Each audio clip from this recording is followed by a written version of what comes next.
Hi guys, today I'm potting up peppers and tomatoes. Let's start with the peppers. I started these in 6-pack cells back in the middle of February. It's now late March. If we were at the beginning of May when my frost-free season starts, I could go ahead and plant these in the garden right now. But it's the end of March and these are going to be in pots for another month or so. So I want to get these into some bigger containers now with some potting mix and plenty of room so that their roots can spread out and grow larger and the plants can remain healthy. I'm going to be using these 16 and 18 ounce cups that have holes drilled in the bottom. If your potting mix is dry, be sure to pre-moisten it. These mixes typically contain a lot of peat moss, which kind of repels water until you get it wet.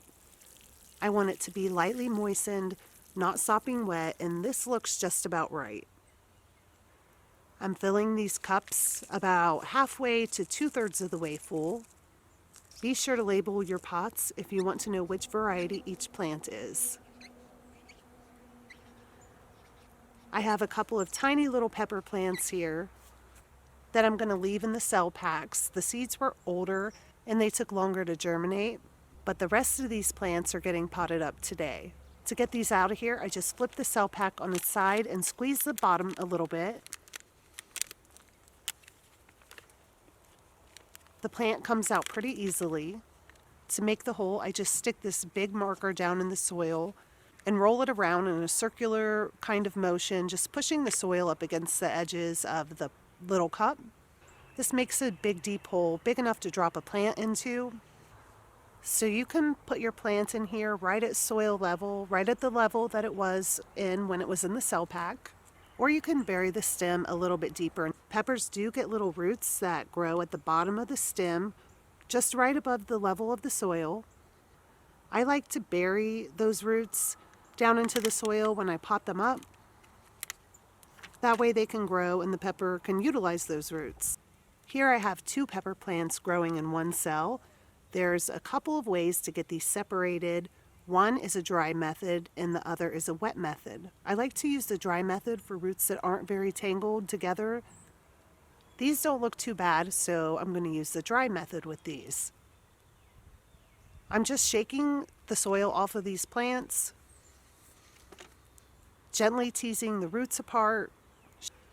I'm not ripping them apart. We're just gently working the roots away from each other. And they look pretty good. Using my marker again to make the holes, and then I'm just dropping these right in here. I have some tomatoes that are long overdue to be potted up. I typically pot up tomato seedlings when they are 4 or 5 weeks old. These are older than that. I grew them for an experiment. I'm not going to get too much into detail about that right now, but I have a couple here that I didn't thin out, and their roots are very, very tangled together. The wet method of detangling is going to work best in this situation. So I'm just going to plop them down in this bowl of water and the soil will wash away from the roots. I have to help them out just a bit by shaking the plant and gently untangling the roots, just like I did with the dry method.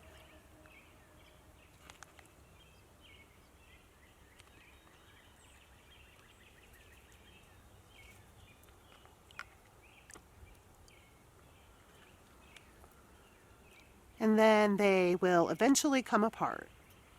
Tomato roots will grow all along the stem of the plant wherever it has contact with the soil. So I like to bury the tomato plants deep into their pots. After potting up your plants, always make sure you water them. This fills in any air pockets and I'll be able to see if I need to add more soil. After that, I'm pretty much done. I'm going to take these back in the house.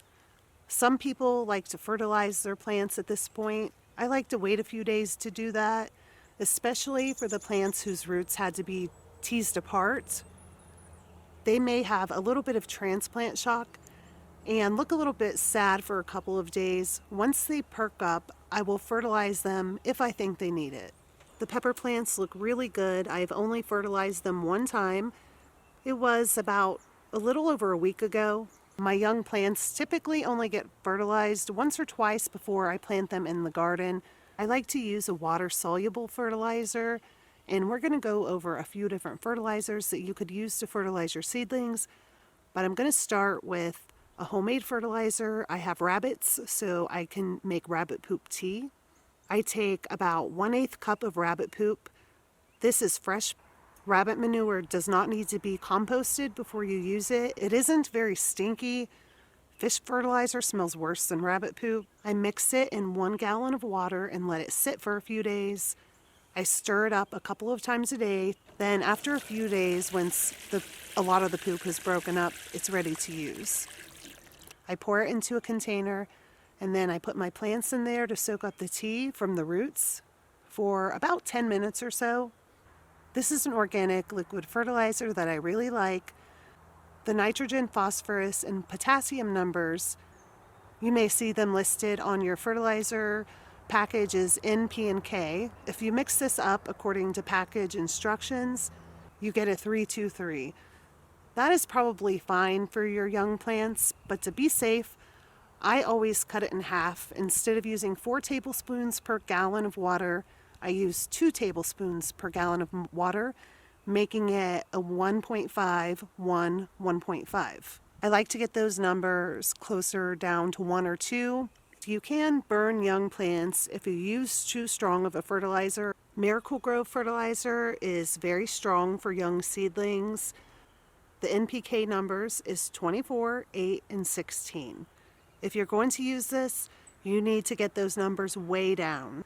I have burned my seedlings with Miracle Gro in the past. It wasn't a total loss. The plants did recover, but they were a little bit fried. After that, I learned that I needed to use way less Miracle Gro on seedlings. When I use it, I only use 1/4 teaspoon per gallon of water. That's going to get your NPNKs down to the 1 to 2 range, which is where I like those numbers to be when I'm fertilizing seedlings. I have one last tip for you all before I go. I use cups for my transplants. A lot of you also probably use cups. Square nursery pots that fit into these seed trays are really ideal. I should probably buy some at some point. If you are using a tray and cups like I am, then this tip is for you. When you buy flats of flowers or vegetables from a garden center, they usually come in one of these trays that have the holes all over in them. Save them when you get them. If you put one of these trays inside of your seed tray, your whole seed tray is going to be so much more stable, and you can move your plants around much easier without your cups falling everywhere. And that's all for this video. I hope it helped you out. Thank you guys so much for watching, and I'll talk to you next time. Bye.